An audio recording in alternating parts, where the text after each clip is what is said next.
I'm here.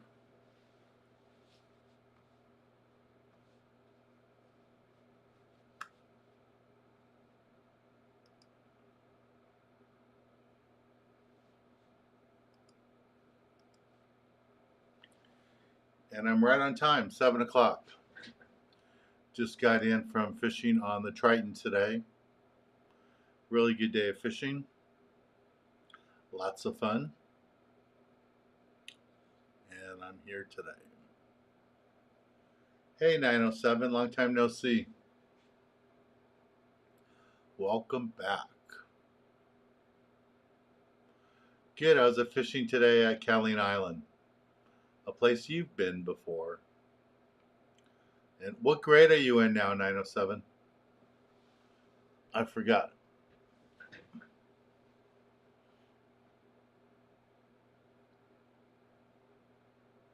You in 7th grade now? What grade are you in? 8th grade? Maybe older than that.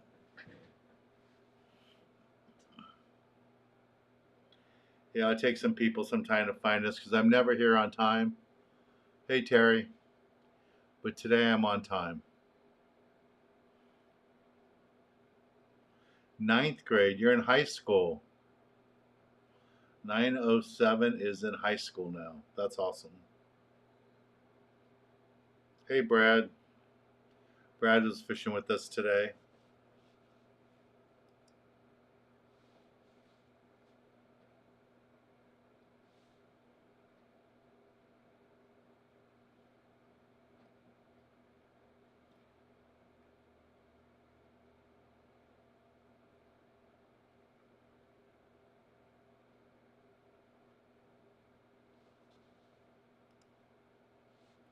Hey, Robert, how you doing? Glad to see you're still in California. So we're going to have a guest today around 7:15. Nate's going to join us from H&M Landing to give us a report on how fishing has been down there. And they're starting to catch a lot more tuna now. So he's going to give us the update how far they've been traveling. I know they've been traveling a distance, but we'll find out more about that when he's here.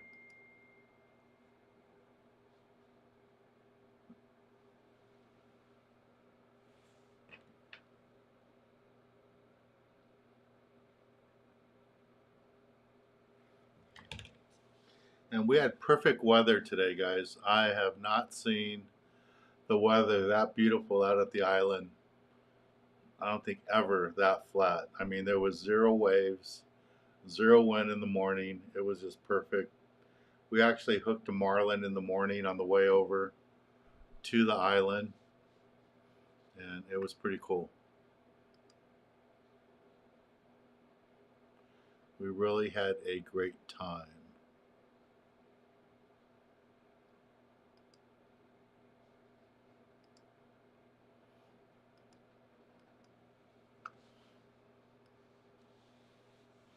Let's see. Hey, there's Annette. Thanks, Annette. Yeah, my dad's doing really good. My mom, she's having some issues. Hopefully she'll be better. Hey, Lucas.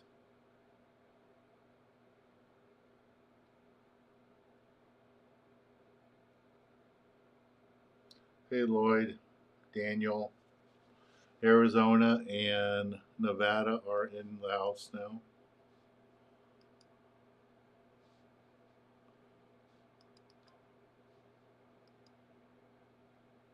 Hey, Tuna Slayer.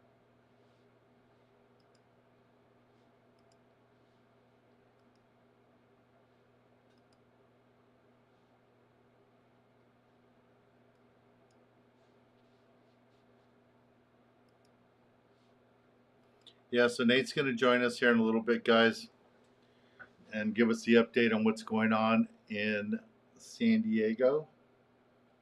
Also, the next fishing trip for the TV show will be on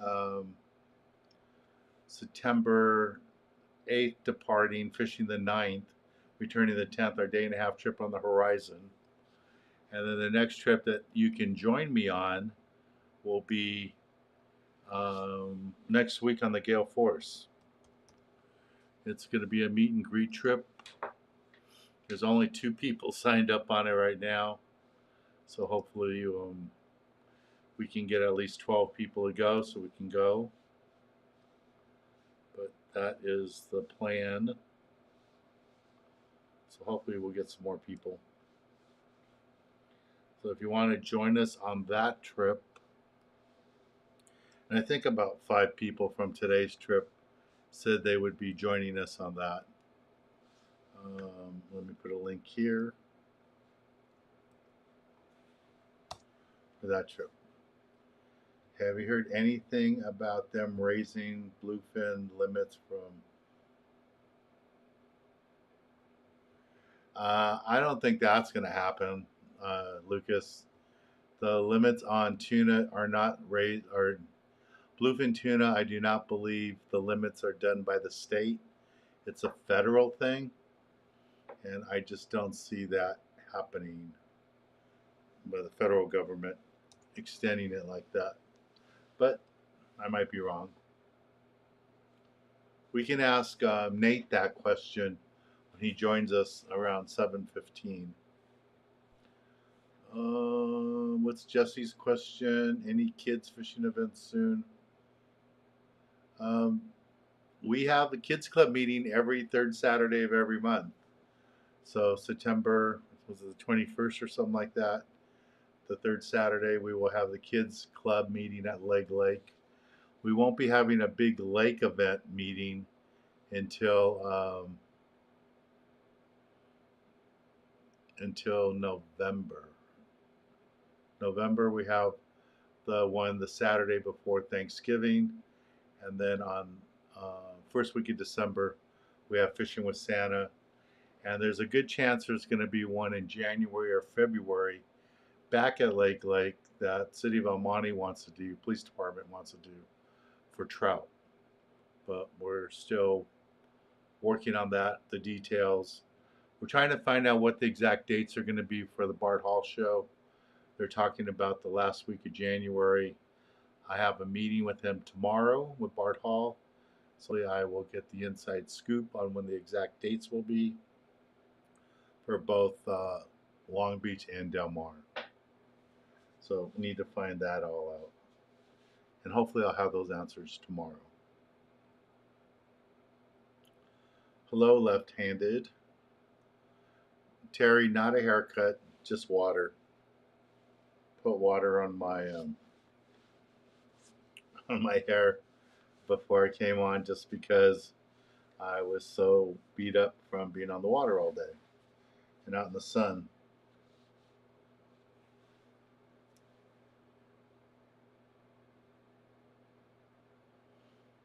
So John had a good tuna trip. So guys, come join us on our tuna trip. It's going to be on the horizon. I think we have about 5 or 6 spots available right now. Would really like to fill that trip up. It's our only day-and-a-half trip of the year. Yeah, there's 4 spots left.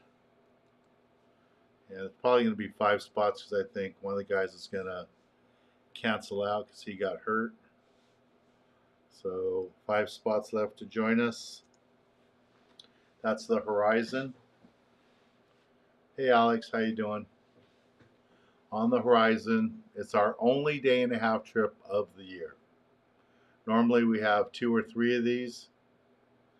The tuna trip, Alex, is departing Sunday, September 8th at 7 p.m. out of H&M Landing, and then fishing on Monday the 9th, and then back at H&M Landing at 6 a.m. on Tuesday the 10th. Christopher wants to know, when you go lobster fishing, what is the limit? How big do they need to be in order to be legal? I don't have the measuring thing with me here, but yeah, they have to be a certain size, and I think the limit is 7. I don't know if it's going to change. They're coming out with all the new rules for everything next month in September. So I don't know if lobster is one of those that's going to be changing. I think we're going to hear about what the depth restrictions are going to be for rock fishing after September till the end of the year. And then I don't know if they're going to say anything about lobster fishing. And then there's a question here about tuna fishing too, if the bluefin limit's going to go up. I haven't heard that, but we will find out. Hey Alan, how you doing?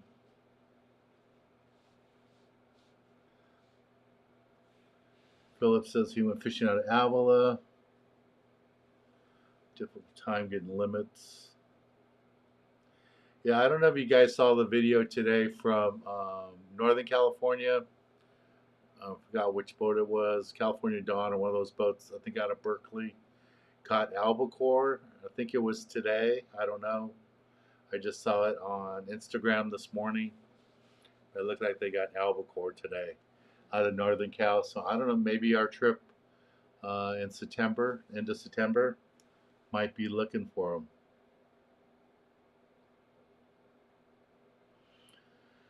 So Phil got his limit of rockfish using our bucktails. That's awesome.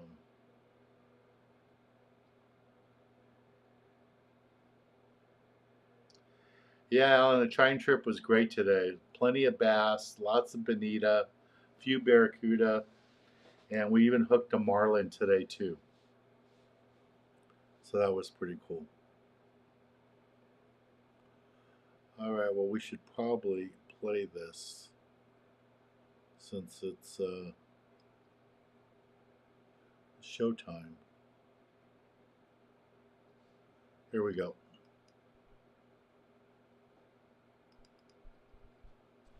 Hopefully.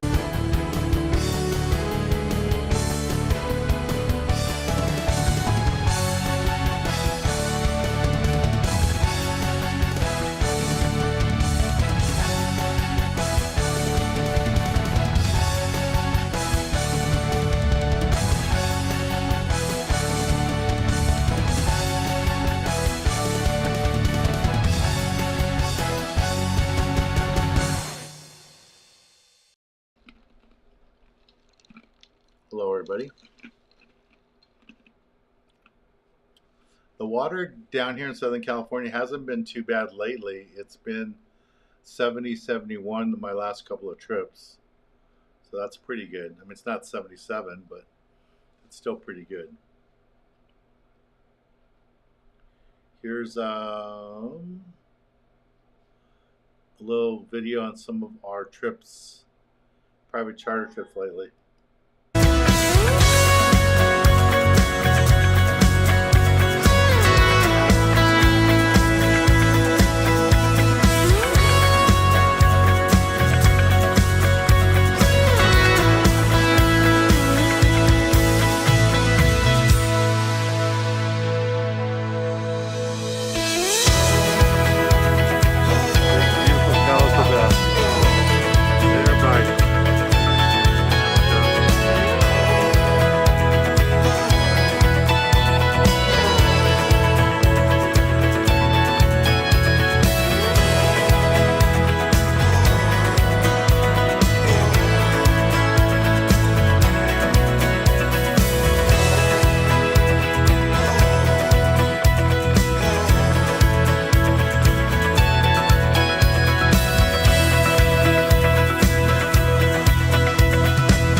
Okay, guys, that was just a little recap of what we're doing locally.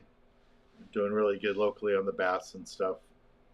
And I don't know if you guys saw the email that went out today. We have a special for this coming Monday for the holiday, $200 off for a half-day private charter. So that's just a reminder of that. Okay, guys, we have Nate here. He's going to join us right now from H&M Landing. So if you have any questions you want to ask them now.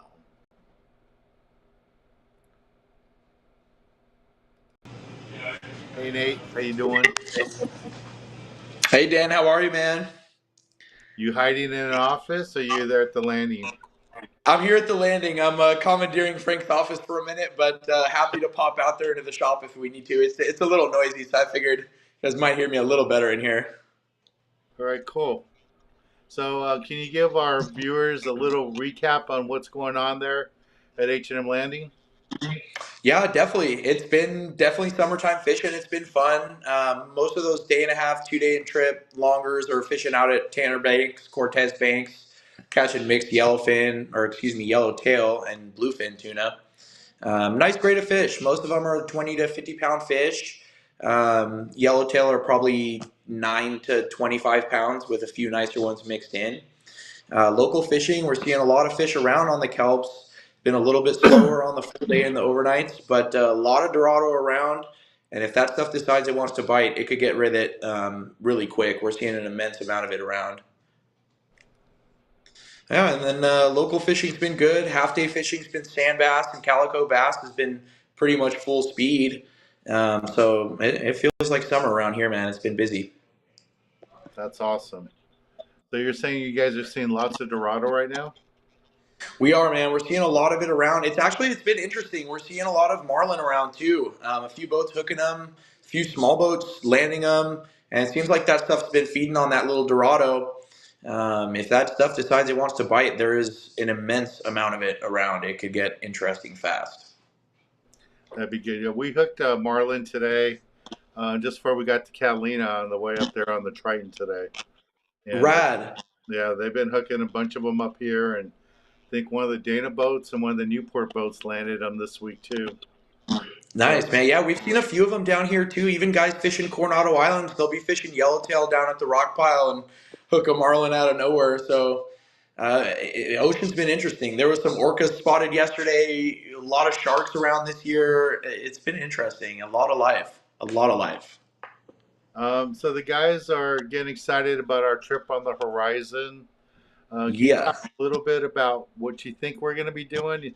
It looks like we're probably going to be heading out to Cortez and Tanner like everybody. Nice. That would be incredible. Yeah, the fishing out there has been excellent. Most of these guys are chugging out there all night. You got to keep in mind it's probably about a 100 mile one-way trip. So not a whole lot of opportunity for nighttime fishing. But if you have your nighttime jig stuff, I would bring it with you just in case you happen to run it over. But yeah, once you guys get there, you'll probably drop the anchor down in the morning, and it's a lot of fish around. They're swimming throughout the day. Fish are coming through, and guys are hooking limits by early morning of bluefin tuna, and then scooting around looking for yellowtail and kelps and stuff like that. So it's been really really good fishing out in that direction. Yeah, I saw some of the boats even had white sea bass the other day. Yeah, it's been interesting. A lot of those guys are making squid out there, so there's a lot of squid around the banks right now. A lot of these boats are managing to get out there with some live squid, especially the multi-night stuff, and just dropper loop fishing. They've been catching big yellowtail and random white sea bass and other stuff. So it's been interesting. I mean, you might be fishing as shallow as 100, 120 feet, or as shallow as like 80 feet around the rock pile, or excuse me, around the banks out there. So. Yeah, yo-yo jigs have been working well. The small chrome jigs have been working well. Anything you can get to flutter through the water or keep moving. Baits have been working really well on fly line. And yeah, a lot of that nighttime fishing out there has been dropper loop fishing, but daytime's been mostly on the fly line.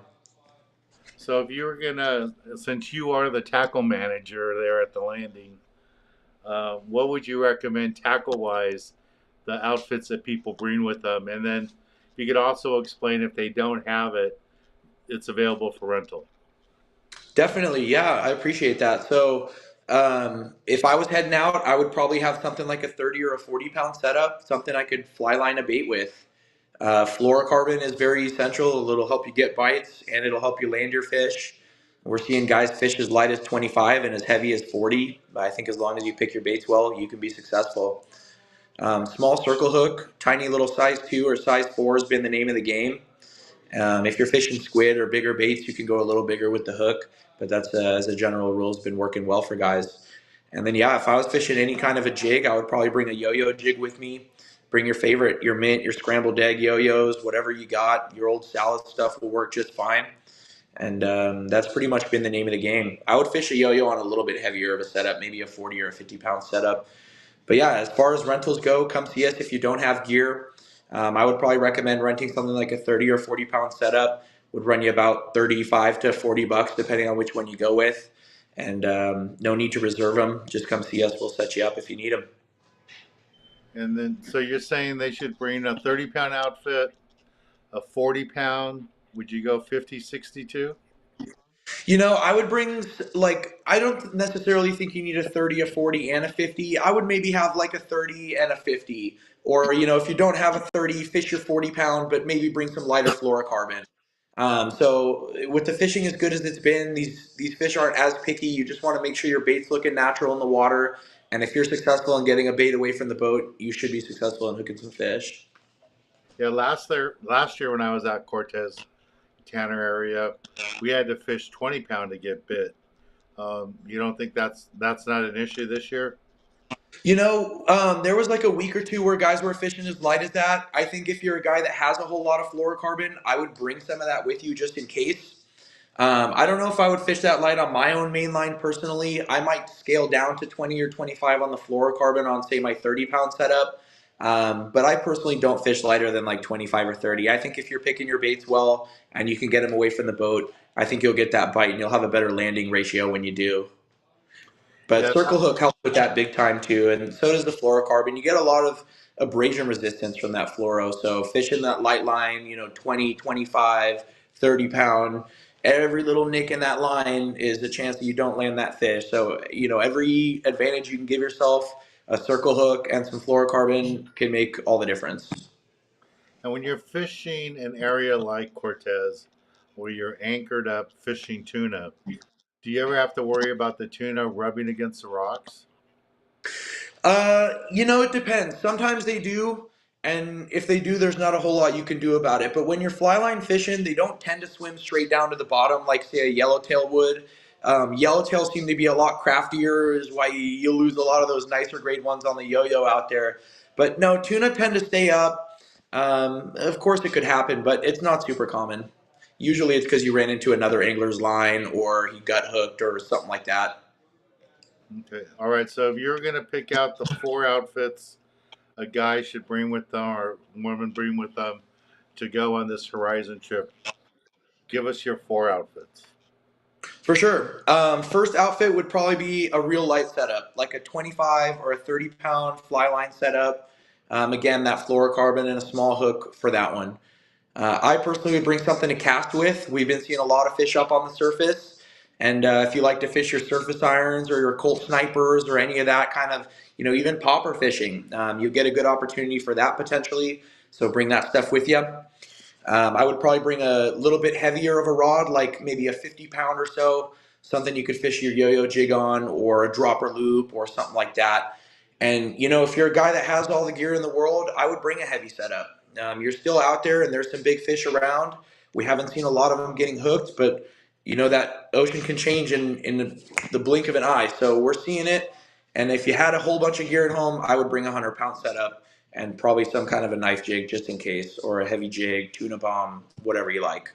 Yeah, because that might be the one day that they start fishing at night and not running to Cortez or something. Yeah, you never know. I was looking at a fish report from, gosh, I believe it was the Top Gun, and they had their deck hosed off. They're heading back for the dock, bows pointed towards the barn, and all of a sudden they meter a bunch of fish, and they drop a bunch of jigs down. They had a good hit of fish in that 120 pound range, and they put a whole bunch of them on the boat right on their way home. So the guys who had that gear were able to capitalize. I don't necessarily think I would rent one if I was showing up to the landing. It's a fairly small window of opportunity right now. But yeah, if I was the guy with all the gear in the world, bring it. It won't do you any good sitting at home. You'll wish you had it if you did. And if you don't have any gear and you want to do this, because we have people that are watching right now from Nebraska and from other states and stuff.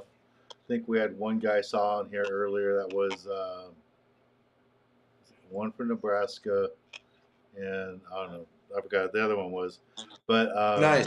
we definitely have Nevada and Arizona on.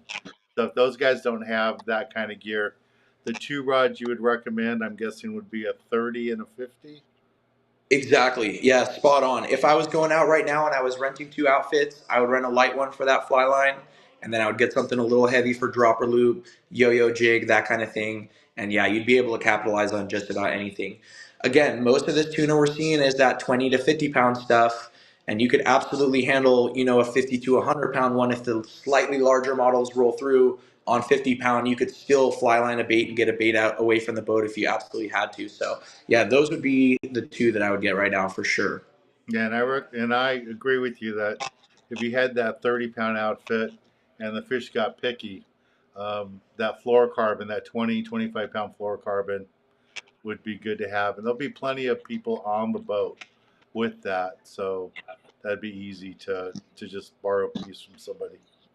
Definitely, and we sell it in small increments here in the shop too. We have it as light as 30 pound, no lighter than that. But if you just want, a 6 foot shot of it, just enough to make a couple liters, come see us. We can definitely set you up with that as well. You don't have to go spend, $30 on a whole spool.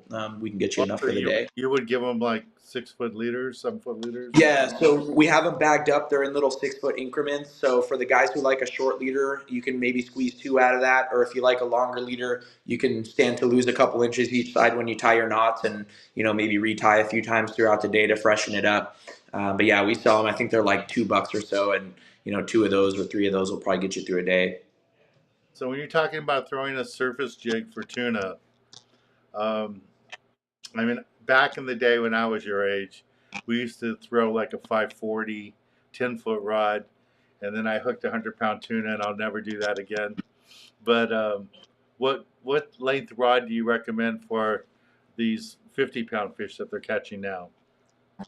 I'm kind of a madman myself, Dan, so I don't know if I'm exactly the right guy to ask. I would love like a 9 or a 10 foot rod out there personally. I think 9 or 8 foot would be comfortable for a lot of guys for casting. And again, if you're on the anchor, you don't have to make a 1,000,000 mile cast. There's a lot of fish swimming through that zone. And again, it's yellowtail and bluefin mixed in, so you have just as good a shot at hooking either one of those. So yeah, pick the jig you like. A Colt Sniper and keep it moving real fast through the water, or like a surface iron and keep it dancing. As long as you have movement in the water, you got a good shot of hooking something. Yeah, when I was out there last year, we got our limits of bluefin, and I got lucky, got a limit of yellowtail to go with it. Um, Nice. I caught all my fish on circle hooks just because I was looking for just tuna, but my first four fish I caught were all yellowtail and a couple of nice Totally. pounders.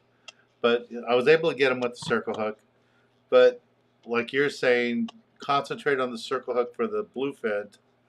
Once you leave the kelp, though, I mean, once you leave Cortez, and maybe you're looking for kelps and stuff, do you switch over to a circle? I mean, to a J hook in case there's I think it Dorado or At that point, I'm personally not as picky. I think you could get away just fine with a J hook in a scenario like that. I think there's no harm in using a circle hook. So if you already have one tied on, I don't see a problem with fishing it. I think some guys have an easier time pinning baits onto a J hook. So, maybe if you're a real novice angler, have a pack of J hooks with you too, and you can have a deckhand tie one of those on for it. Might be a little easier when it comes to the kelp fishing stuff. Dorados and yellowtails don't have quite as sharp of teeth, so they don't tend to saw you off as much. And for that reason, you can get away with a J hook. You don't have to get them right in the corner of the mouth. And you can oftentimes get away with a bigger hook. Guys will fish as big as a 1.0 or a 2.0 because no harm if you get them in the roof of the mouth or the throat. Wherever you hook them, you're probably going to get them in the boat. But that being said, the circle hooks will still find the corner of the mouth on a yellowtail or a Dorado. So I personally see no downside to a circle. and how are the boats handling processing these days? Is it still giving you a choice if you want to send it to a processor, or are they cleaning more? Oh, yeah. Yeah, absolutely. So you'll have your choice. Typically, at the end of your trip, a deckhand will come around with a clipboard. He'll ask you what you'd like done with your fish, and typically they'll give you the option of just a gill and gut, so taking your fish whole but removing the gills and the guts, or they can kind of loin it out for you. They can fillet it and bust it into quarters and bag that up for you. What the boat won't do is vacuum seal it or ship it, or smoke it for you or anything like that. So if you want that done, you'll have to reach out to one of the fish processors. Typically, the ones we work with are Five Star Fish Processing and Fisherman's Processing. Those guys do an excellent job. There's also Mario's, which is Sportsman Seafood.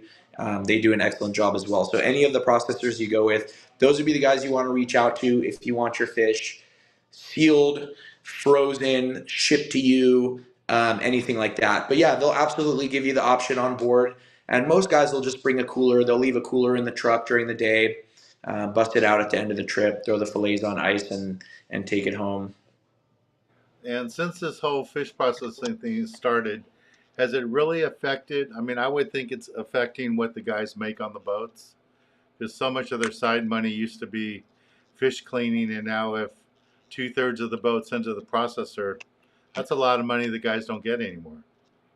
You're definitely right about that. And I personally like having them cleaned on the boat. I think it's super convenient to be able to step off the boat, have your fillets in a cooler. I have a vacuum sealer at home, so I like to trim them into the portion sizes that I like. And I do them just the way I like it. That being said, it does take a little bit of time. And if you're from out of town, there's nothing wrong with using the processors. They do a great job and they do deliver a quality product. But yeah, the deckhands also do a killer job for you guys. They'll loin them out, they'll preserve as much meat as they can. And yeah, they do an excellent job of sending you home with a whole lot of meat. So nothing wrong with either way, whatever works best for you. One of the guys mentioned earlier that they've been hearing rumors on boats that the bluefin tuna limit is going to get bumped up a fish. I haven't heard anything like that. And I always thought that the bluefin limit was more of a federal thing than a state thing. Have you guys heard anything over there at the landing? You know, I have, to be honest. I've heard like whispers. I don't know that there's necessarily credibility to it, but I believe there is. As far as I know, a better person to ask, and I could clarify and get you a better answer on that, would probably be Ken Frankie from the SAC, which is the Sport Fishing Association in California. If I remember correctly, they mentioned something a while back about a certain amount of small tuna being caught. So say we catch a certain amount of tuna under whatever that number may be, like say 5 pounds or 8 pounds.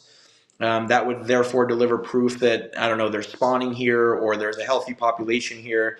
And again, I can't confirm this. I like don't take this as truth, but yeah, I've definitely heard some stuff about this. So yeah, there could be something to that for sure. Okay, cool.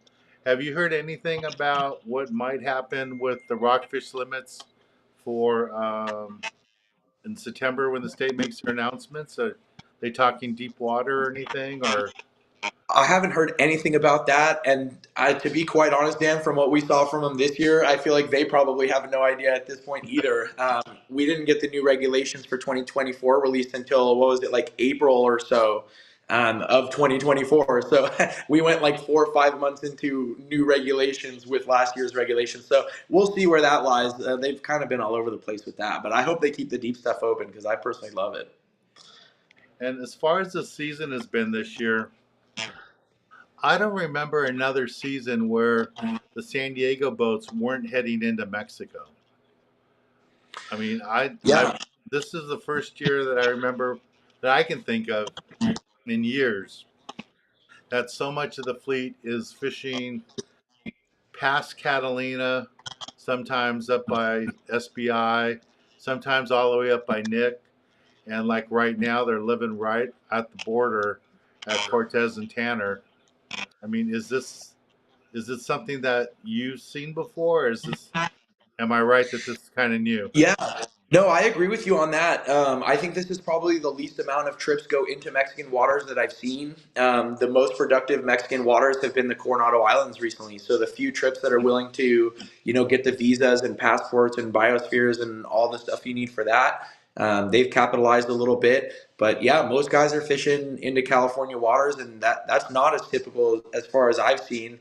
We get customers all the time. Oh, I need to get my Mexican permit. Oh, which boat are you on? You should maybe let's find out. You might need a California. So yeah, it's different as far as what I've seen. But hey, we do freelance fishing, and we'll go where those fish are. So we're not going to take you to Mexico just for the sake of it. We'll follow the fish. And when even if they buy a Mexican license, don't they still need a California license to possess the fish when they're in California when they get off the boat? So it depends where they're fishing. I don't believe so. If they're only fishing in Mexican waters, they can get away fine with the Mexican permits as long as they don't have rods in the water. They're allowed to transport that stuff through California waters back to the dock. Mexico also does have separate limits. So, like, let's say you're fishing Mexican waters with Mexican permits, you could have a different limit of rockfish than if you were in California waters. So it definitely does make a difference. But yeah, again, this year there hasn't been a whole lot of that south of the border. It's definitely been primarily California water. And do you guys have any sort of prediction of how September is going to look? October? Does it look like this fish is sticking around, and or is there any chance that it's going to get closer like it was last year, where you guys are fishing desperation and San Clemente so much? I hope so, man. I really hope it gets closer to home. It's a lot more convenient for us when they do. But prediction is I really hope this Dorado starts to bite. There's so much of it around. I personally love catching them, eating them, seeing them getting caught. Everybody's all smiles coming back after catching a limit of those things. So I really hope that stuff starts to bite. My prediction is hopefully Dorado year. But yeah, definitely. As far as the bluefin, that stuff will stick around. It'll be here. We'll probably see more of that big stuff getting caught again as more of that small stuff starts to trickle out of here in the next couple of months. So yeah, it will remain. And as far as Tanner and Cortez, it remains to be seen. Weather is typically a big factor out there, and if those guys can't get out there or the weather's so crazy, then it could mean we're fishing different zones. So who knows? And when you say they're seeing Dorado, can you explain what you mean? Like, are they seeing them right outside San Diego? Are they seeing them way out there on the way to Cortez and Tanner? Where are these boats seeing all these Dorado? So actually, the majority of this Dorado we're seeing has been here close to home, around the 9 Mile Bank, south of the islands, around the Coronado Islands, west of the Coronado Islands, like kind of this southern zone down here. And it's mostly kelp patty fish. You'll check on a kelp patty and maybe you'll mark some of that Dorado down deep. You'll see a little bit of it free swimming up high. For some reason, it doesn't seem to be reacting to bait or getting hooked. Like Grande went out, they hooked one today. I didn't ask those guys how many they saw, but I'd be willing to say they probably saw a whole lot of those things swimming around to catch that one. So yeah, and it's close to home. It's definitely within full day range. It's within overnight range, and it's within the small boat guys range too. So right now, if somebody wanted to go tuna fishing, they don't have a choice. They got to go day and a half or longer. I would say your best bet right now would be a day and a half or longer. With that trek being about that 100-mile journey, figure like a day and a half trip would be just enough to spend 10 hours chugging out there, drop the anchor, catch a whole bunch of fish, pull the anchor up, and then spend 10, 11 hours chugging back. That's kind of the minimum. You could do it on an overnight trip, and the way it's biting, there are definitely some guys making that trek. You just have a small window of hours to fish in the morning, but the way it's biting, you could still put that many on the boat. So it could be done. No, we did that last year, and we only had 3.5 hours to fish, and we got like Yeah, exactly. limits of tuna. But if someone's traveling, they're coming out here, they should think of like a 2 day trip or something. Yeah, if you were really making, if you wanted to do a special trip this time of year and you were making the effort to come out here, you're coming from far, your best bet right now would be a 2 day trip or even a longer trip if you can swing it. That would absolutely give you best chance for success. That's multiple nights out there. That's a full night out there in the zone. That's a night you could be making squid or dropper loop fishing sea bass and yellowtail and et cetera, et cetera. So, of course, the more time you have to get out there and to fish out in that zone, the more chance you have to be successful. And right now, that kind of means 2 day or longer. But yeah, there's absolutely opportunity for shorter trips, but the ideal trip right now would be like a 2 day or longer. All right, and then for this trip that we have coming up, September 8th, departing out of your landing there, H&M, fishing the 9th and returning the morning of the 10th. You're thinking we're probably going to be looking at fishing Cortez, but there's a slight chance that the fish might be closer. There might be tuna and Dorado. It's just a matter of Yeah, Dorado to get through all these bait fish. And exactly. We hope so. It would be ideal if that stuff decides to snap in the next week or so here until your trip. That would be awesome. You guys definitely would not have to go so far. And I don't know anybody who doesn't have a huge smile on their face reeling in one of those things. So both are an option. Cortez is tough on an overnight trip, but it is doable. And if they decide to make that trek, then again, you might have just a few hours in the morning to get it done, but it could be accomplished in a short window. So both are an option. We have a week to go until then, but yeah, hopefully that Dorado really gets with it in the next few days. Whatever the condition is that they're not loving, hopefully they get with it. all right, so we have a bunch of new people on right now that weren't on when you first got on. So they're asking who you are. So can you Gotcha. explain So your role in your office, what you do there? yeah, definitely. And So right now I'm you, just commandeering the big man's office, but I work for H&M Landing. So my name is Nate. I work here in the tackle shop. I'm the tackle shop manager here at H&M. So we outfit people every day for fishing. We see these boats coming in and out every day, and we outfit all you guys every day. So this is what we do, and we talk shop and we talk fishing constantly. Mhm. So yeah, feel free to give us a call too if you guys have questions in the future. Buzz the landing, hit number 2 for tackle shop, and talk to any one of us guys. We'll answer your questions. So we have people here from different parts of the country, so they don't know what the operation. Like I've been there 1,000 times. I know exactly that you're on one side of the building, reservations and stuff is on another side. Do you mind walking out there and kind of show everybody kind of how it works over there? Yeah, definitely. Let me walk out of Frank's office here. All right. We'll start It's going to get a commandeering little the loud, guys. big keys. Uh, All the boats are already loaded. I'm sure that there shouldn't be any people in there. All So right. let me see if I can flip your camera. Well, I'll just flip the thing. So coming through here, if I was walking through the front door, which would be that one there, if you Right. look to your right, you got your tackle shop here. So we got Ryan behind the counter ready to help you guys out, set you guys up with anything you might need. And we got all the lures and rental gear back in this direction. So anything you might need, come see us. We'll set you up with rentals here, whatever lures you might need. Over on this side of the building is more of the check-in side, reservation side. So out here at the window, these guys are just checking in for their trips. And I'll walk out in front of the building here, kind of show you what's going on. So we do have a couple of 9 p.m. trips heading out. These are all guys checking in for their trip. And then once you cruise inside, you got your tackle shop on the right and your reservation questions on the left. But yeah, that's pretty much the building. And then, if you walk out the back door here, so this is directly opposite the front door. We got our dock directly behind the building. So these are all our boats down here. Ramp right there on the corner. And we make it real simple. We'll send you right out there and get you what you need. Right. Cool. So anybody have any last questions that you want to ask Nate while we got him on here before he has to leave? There's a couple of guys like Alan are saying that you've been really helpful to them in the past. Oh, appreciate that, you guys. Yeah, we do our best. That's what we do. We love to see you guys catch fish and succeed. And I know it's a big rabbit hole. It's daunting, and there's a lot of information you got to pick up fast, and it changes so fast. But you can see us if you want the up-to-date tips before you head out for your trip. Just stop in the shop. You don't have to buy a bunch of stuff. Just ask us what's working. It's usually real simple. Like I would use this pound line and this type of hook. But yeah, come see us. We got whatever you need. Yeah, Jeff says he was just there earlier today and picked up some terminal tackle from you guys. Right on, man. Thanks for shopping with us. We appreciate it.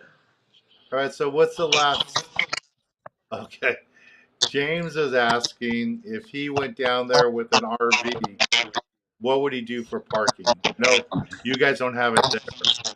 We don't have it in the lot right in front of our building here, but I know there's some guys that have brought them down in the past. I'm not sure what they've done.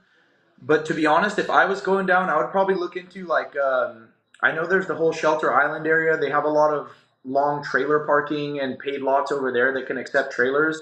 So you might look into something like that as an option. Or if your trip is under 72 hours, parking on the side streets, is legal and free as long as it doesn't say otherwise for up to 72 hours. So if you park a couple blocks up the road, there's nothing wrong with hogging up a curb and, sticking there for a few days. Yeah, no, if somebody wanted to go like to Mission Bay for a weekend and go to one of those campgrounds, it'd be great to just take Uber over the hill and be right there at the landing. You'd be here so fast. We're pretty much one exit down from there. You pretty much hop on and hop off, and you're here. So it's a short Uber. There's a lot of guys who do that. Actually, it's not a bad option. Yeah, then you have to worry about the parking. Yeah. Same with, if you're just coming from out of town and you don't want to make a whole big deal of it, there's a lot of areas around here. So there's an entire hotel circle is right down the 8. There's dozens of hotels there. There's hotels and motels and B&Bs and stuff all up in this area. So Nothing wrong with avoiding the parking. If you're flying in here, we're a short ride from the airport. I think we're probably a 10 or 15-minute Uber ride from the airport, if even that. So we're simple. We're accessible.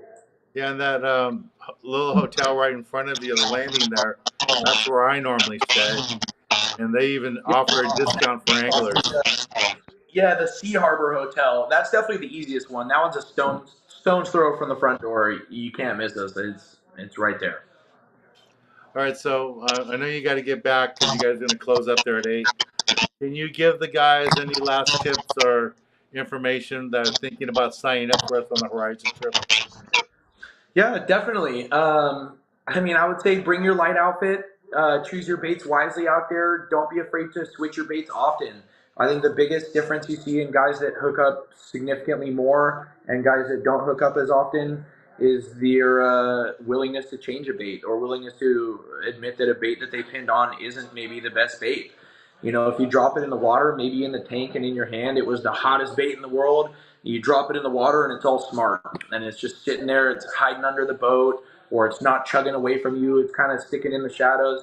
Don't be afraid to pull that bait off, chuck it in the water, and go grab a fresh bait. These boats have huge bait capacity, and having the right bait is everything. If that thing is not moving, it's not getting eaten. So. And when you're anchored up there at Cortez, I would think that would be a spot where you wouldn't use a sinker rig. I think the majority of the tuna would be on the surface. Agreed. And with it only being, oftentimes 100 fishing is feet. shallow, like 100, 120. Yeah, like you don't need, those fish could swim up in a blink of an eye, and in a second, they could be from the bottom to the top.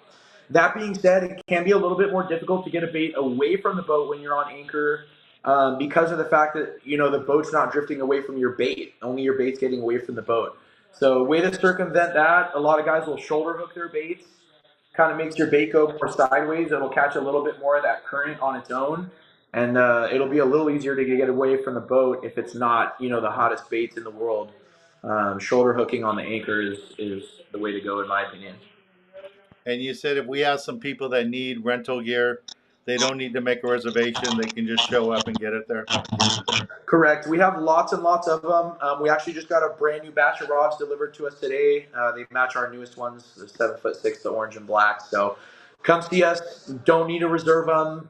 No way to pay ahead of time for them. Just get here for your trip, sign in, check in for your trip, and then come see us. Typically, we'll talk to your captain. We'll ask him what his game plan is, and we'll set you up appropriately with whatever they might want you to have. And maybe you can explain to people that this boat that we're going on the Horizon is an old dive boat that it's much nicer than some of the fishing boats that has staterooms, great food, and all that kind of stuff. It is. So that's a really nice boat. It's a boat that I personally fish on pretty often. I really enjoy it. But yeah, they do. They have staterooms. They'll provide you bedding, which is something that a lot of boats are not doing these days. So it's that much less you have to pack with you and carry. They have a soda machine, which for me is a big plus. I like to drink a lot of water, so having a machine that can dispense water or soda for me is like, one of those little things that makes a big difference. But yeah, very comfortable bunks, very wide, comfortable boat with a lot of room between the house and the rails. And it's a comfortable fishing platform for sure. It's a big old boat. All right, Nate, I know you got to get over there and close up in 10 minutes. So thank you very much for helping us out today. Greatly appreciate it. Definitely, yeah. Great chatting with you, Dan, and happy to hop on with you anytime, man. Just let me know. All right, yeah, we'll be out there on the 8th. So hopefully, with your help here, we'll fill it up and get out the last few spots. Awesome. We wish you guys the best. I hope you all the success in the world out there. All right, thank you, man. Bye. All right, Dan, we'll talk to you. Bye. All right, guys, that was Nate from H&M Landing, and give you the lowdown on the fishing situation there. And it sounds like that rumor may be true. They may be adding another bluefin to your limits. We'll find out more pretty soon, and that would be cool. So if any of you are interested, we only have 4 spots available before we sell it out. There's a link there. Sign up there and do that. And then again, I will be on the gale force next week. Hopefully we fill it up. I know we need at least 12 people to go, and right now we only have 2. But a bunch of guys that were on the trip today with us on the Horizon, on the Triton today, said they were going to sign up for it. So I'm sure we're going to get a bunch of people signed up over the weekend to fish with us on the meet and greet trip for next Thursday on the Gale Force. That would be cool. Yeah, Lloyd, our trip on the Horizon departs on Sunday, September 8th. But before that, I will be on the Gale Force for our September meet and greet trip. So that'd be pretty cool. Yeah, guys, I hope you guys liked that little talk there with Nate. It was nice, and I wanted him to walk outside to the office and so you guys could see it. There's a lot of people on here right now. We're getting more and more new people from different parts of the country.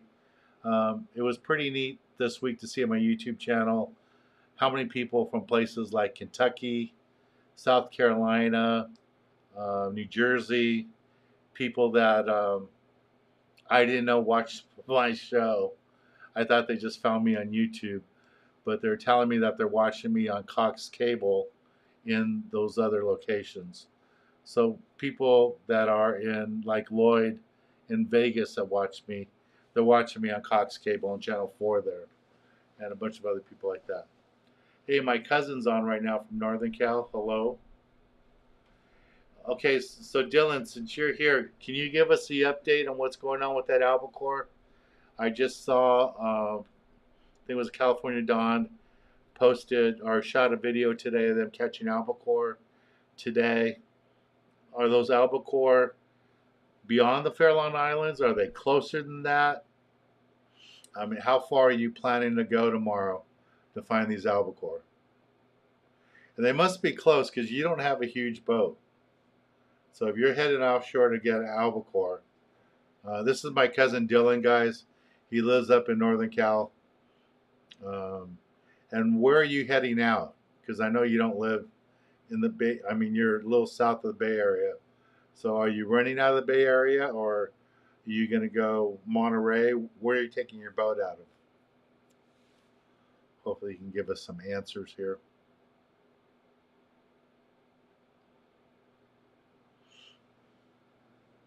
I don't know what the delay is for you guys to hear what I say. So hopefully Dylan will get that and we'll get that message. And then also, like I said, for this coming Monday, the holiday, we have a special $200 off on a private charter. If you want to do a private charter, we have that special. So we could do that.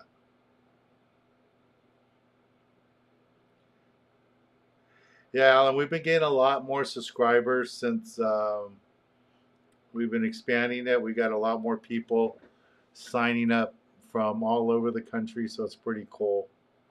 Hey, Jamie, how you doing?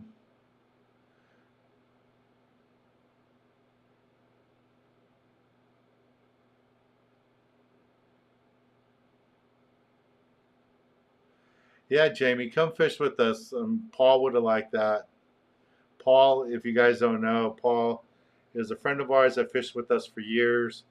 Went to East Cape with us, fished with us on lots of local trips. We lost him last year, and Jamie fished with him a lot. So yeah, come join us. He would have loved being on that. All right, so my cousin Dylan says that the albacore had been 40 miles offshore outside of Santa Cruz, all the way up the coast. So from Santa Cruz all the way up to Oregon and probably into Washington, they've been catching them. Hey, Aaron.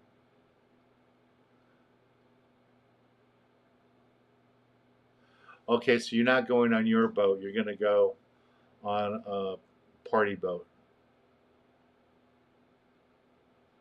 Yeah, 40 miles offshore, that's a ways to go. Hey, Jerry, how you doing? So my cousin's going to go fish tomorrow at Fisherman's Wharf out of San Francisco, and they're going to go on the Bass Tub. They're going to go 40 miles offshore around the Farallones to go catch albacore. That's pretty cool.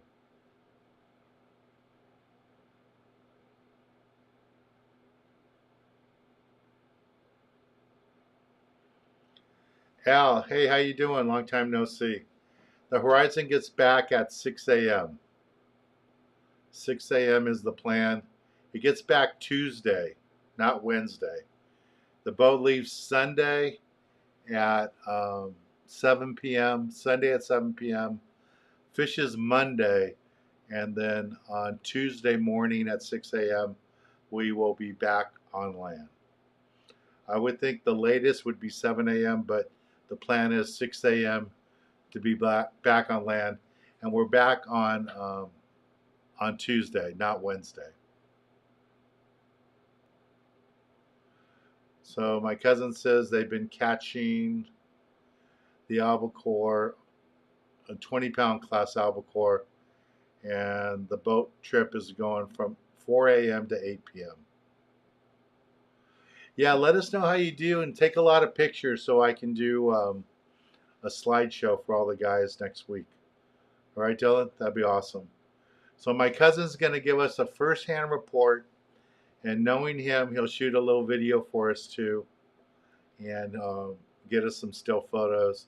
That'd be great. We'll have a first-hand report on the albacore bite in Northern California. I'll be up there in Northern California the last week of September, and if they're that close, if they're right around the Farallon Islands, there's a good shot that we might do that on the New Huck Fin on that Saturday, the last Saturday of September. Now, I can't say we're going to do that because I haven't talked to Jay, but if they're that close, there's a shot we could do that. And Jay and his brother John are excellent tuna fishermen. They fish them all the time down out of San Diego, so that would be cool.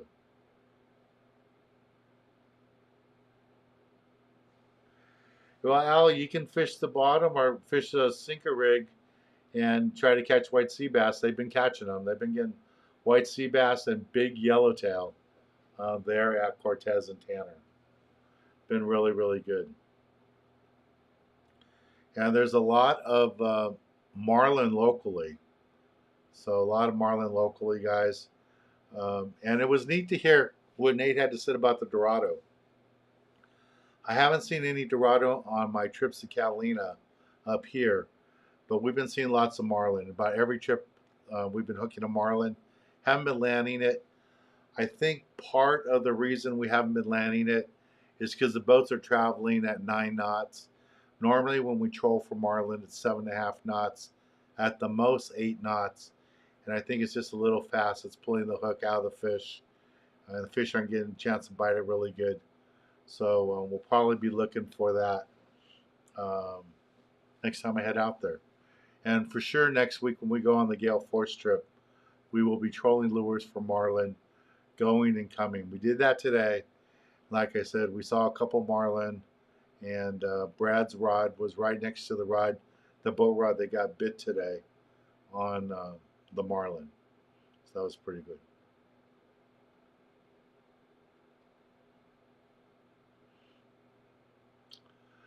All right, guys, it's 8 o'clock. If you have any last questions, I'll take them before I go try to have some dinner and put my fish away. There is the link for next week's trip on the Gale Force. So if you guys want to join me on that, if you want to book a private charter, use that link that we did, that we posted, email blast that went out today.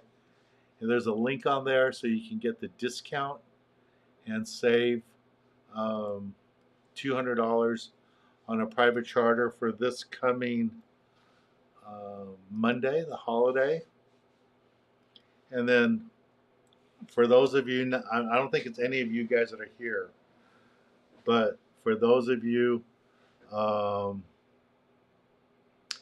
that are new to fishing, this coming Saturday is free fishing day. So you don't need a license to go surf fishing. You don't need a license to go fish a lake, to fish a pond, a stream, river. You don't need a license to go on a party boat. This coming Saturday is free fishing day, so you don't need to do that.